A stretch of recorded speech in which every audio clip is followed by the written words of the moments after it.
he did so well that there's not much I can tell you. I'm going to try and see if I can help you understand what went on in my mind. This won't take long, I don't believe. The mission was, as John said, was to recover the remains and destroy any confidential material in that aircraft. Black boxes, and didn't have a clue what a black box looked like, or confidential publications. I went up to the VP squadron and asked them if they'd take me aboard an aircraft and show me what one looked like, a black box, and they wouldn't do it. I had a top secret clearance, but they wouldn't let me on the aircraft.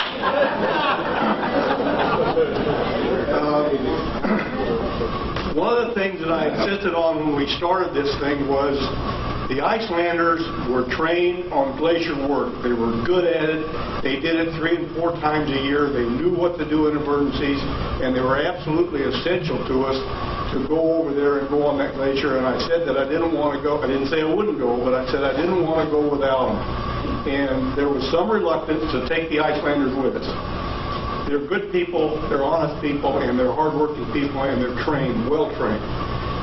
So they said, okay, and we set it up real fast, and they all worked. They had jobs. They took the time off to go with us, and we went over. It was a big experience for them. They were looking forward to doing it because they wanted the experience on the glacier somewhere else.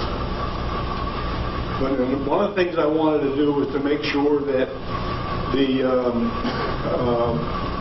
there was nobody picked up anything. They didn't bring any souvenirs. They didn't take any pictures. And there's really not a lot of history floating around like that, because we didn't do that. We didn't pick up anything. Everything we picked up, we turned over to John, and he took care of it. We found some dog tags. I don't remember any walls. Do you remember walls? Some flight suits with name tags on them. And a lot of remains, but there was nothing that was identifiable. The one thing that there's a couple things I would tell you. One is I don't think anybody survived that crash and suffered up there. I don't believe it happened. And I'm going to tell you why I don't believe it happened. The commander of that aircraft was buckled in his seat. When I found his seat, and it wasn't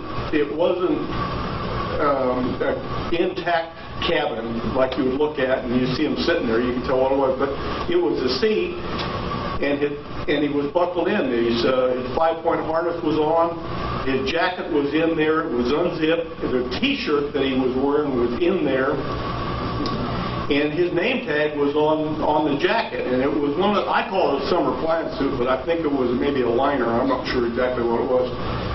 But I didn't have any evidence of where the commander was at.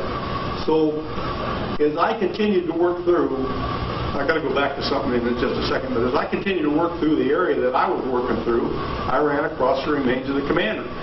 And there was not a lot remaining. The flesh was gone, the skull was there, the spine was there, and the dog tags were there. So I knew that this man and that seat went together. The impact, to me, I'm not an expert, it blew him out of there.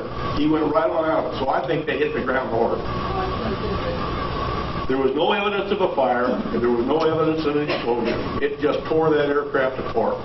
And I don't believe anybody suffered up there. I don't even think they knew what happened to them when it was over. The unfortunate part about it is we haven't got everybody back. What we did when we got up there was we tried to figure out how that aircraft hit the ground. And then our plan was to figure out where it hit the ground, which was not very easy, because it had moved, not much, but it moved every year. The glacier moved. And it moved the aircraft along with it. So we started moving snow, and that was what we did literally, was move snow. We had a line, and we picked up the snow, moved it, put it in behind us, and went through as we went forward. And where we took it out here, we put it behind us, so we were covered up what we'd gone through before. And if we threw something out with the snow, we threw it out. We didn't mean to do it, but that's what happened. And we didn't realize at the time, and I didn't realize it until Bob Petway told me that about the geological crew going back. The ice cleared off in July, and you could see through it like looking through glass. And we could have found them if we'd had the time. But I used to say, and I got it from somebody else, a sergeant major or somebody in the Marine Corps, that told me there's never enough time to do it right, but there's always time enough to do it over again. Except in this case, we haven't done it over again. It doesn't make any sense to me. And I don't understand the dollars and dimes and nickels and pennies involved in this thing. It's a lot of money. But they're still warriors, and we still owe them to bring them home. And I don't know how we're going to convince them to do that. But we need to keep trying. And we'll get it. I think it'll happen. And you're doing a grand job with this. Something else that I want to tell you, as a ground pounder and an infantry guy, you guys that flew around in airplanes and did that sort of thing, you were warriors, and you were in a constant fight every day that you were in the air. You had to stay up there, you had to fly that thing. You went through the worst weather. Iceland had it. I remember how bad it was up there when it was snowing and we were trying to get planes back on the ground, and we were trying to get the snow out of the way so you could come back. And it was tough. And I don't think people realize what the patrol squadron people do. And they don't, the Navy folks do that are around you, and you do, but the rest of the world don't. They hear about guys going off at carriers and making bombing runs and stuff like this, but the Air Force, but they don't understand what goes on with the patrol squadron. You're unique. And you're madder than hell in your red pockets. I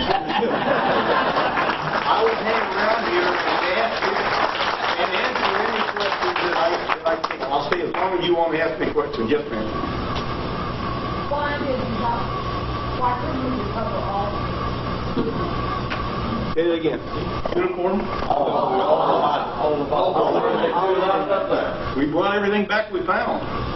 We didn't find all of them. Some of them were under the ice, were covered already. We're also limited by time. Well, that's something I want. Yeah, thank you.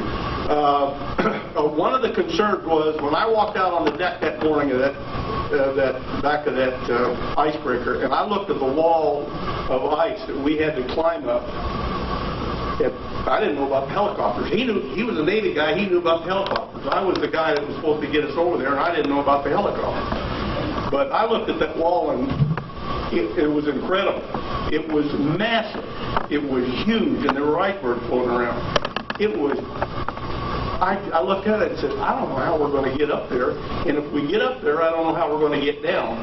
We had a bit of a problem with the weather changing. We knew there was a front coming, and they wanted to get us in there and get us out. We did what we could in the time that we had. We thought we did pretty well. We really thought that we had everybody. Maybe it was a pipe dream, I don't know. But we thought we had everybody, but we knew we had to get off of there. If we didn't get off when the helicopters could get us off, we weren't going to get off of there, I didn't think. We would have had to walk down that glacier, which was, we were a long ways up there, down to there, through the crevasses and stuff, and I'd forgotten about the Icelanders testing. They would test the ice to see that there was no soft spots where we would fall through, because they had those things. And I had trained on the glacier in Iceland with them, and we ran into a couple of those crevasses. You were going across them, and we were roped in, and you'd lose a guy. He'd just disappear. He'd go to his break, and he'd go on down. Of course, he was roped in front and rear, and so we'd be able to haul him back out of there. But we didn't want to lose anybody up there, and that was something we had to be careful about. When we got down to the ice edge, I don't know how we would have climbed down there to get in a bobbing boat and get back off the glacier. So we were really pressed for time, and it was because of the weather. And if we'd have had more time and we'd have done it right, I think we would have got everybody. I do. Do you know who is missing? I'm sorry. Do you know who is missing? Your name? Help me out. I don't. Well, you know the name. You know who is missing? I don't. Can we have a list of names? Yes, you do. And I'm sure Bob's got it, or if he doesn't, he can lay his hand on it. Inside, 3 feet under snow. We had no briefing of what the conditions were on the glacier. We knew that the weather was good, that was all. We hadn't been told that it had snowed. Although the Icelanders had taken shovels, and we had good snow shovels. And they had the equipment, by the way, also. It's another reason I wanted them to go with us. They had glacier equipment where we could get out of the cold weather when we had to have rest, and they knew how to cook in the cold weather, and they were good cooks, and that. But we didn't have a clue that there was 2 to 3 feet of snow over there when we got there. Would you please read that list of names? Could where the various parts of the aircraft were at, as well as where we recovered remains. I did that, and I stepped it off and as best I could in the snow and notations and numbered it. Whatever happened, and then I did an after-action report that had a lot more in it than I can remember now. Whatever became of that, I don't know. I forwarded to my commanding officer, who forwarded to the station commander, I think, and then it went off up to IDF, and where it went from there, I don't know, but I've been told by Bob and some others that it's never, they don't know where it is.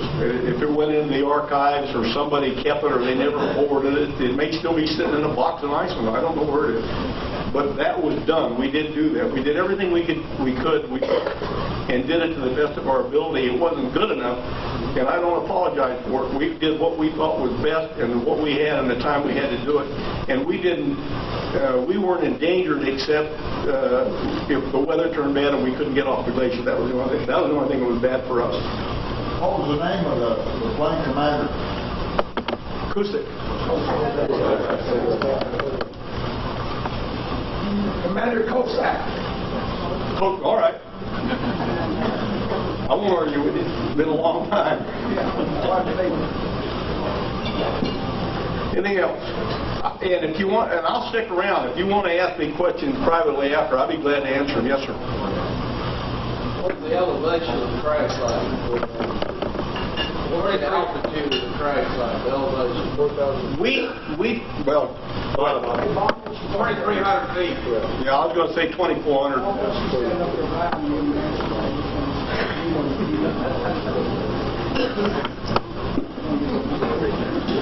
The thing you need to remember, I think, is two things you need to remember. Is one is they don't think they knew where they were at. I don't think they had a clue where they were at, and they were doing the best they could to do what they were sent out there to do.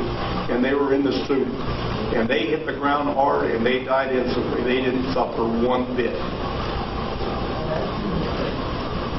I'm positive of it. I'll hang around, folks. You want to ask me questions, I'll be glad to talk to you.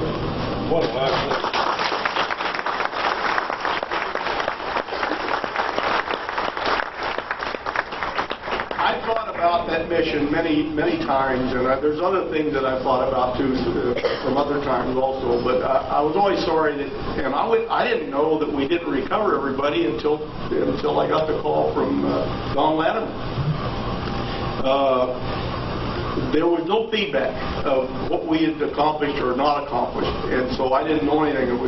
But it's a pleasure to come here. I'm really proud to have the opportunity to talk to you, and I appreciate the fact that you had asked me to come down and tell you what I know, which was not a lot. And I apologize for not knowing more or remembering more. It's gone, and I don't remember a lot. Yes. Where is the holdup? I'm sure I don't know. Well, if you've heard somebody talking about the appropriation of money, but Bob knows more about that than I do, and he has more contact with those folks than I do. But it's a funding thing, I'm sure. But when I go back, one of the things I'm going to do is we have an excellent senator from North Carolina. And I'm going to talk to him and see if he'll do something also. I would like to personally thank Bob Bentley for considering the floor is yours.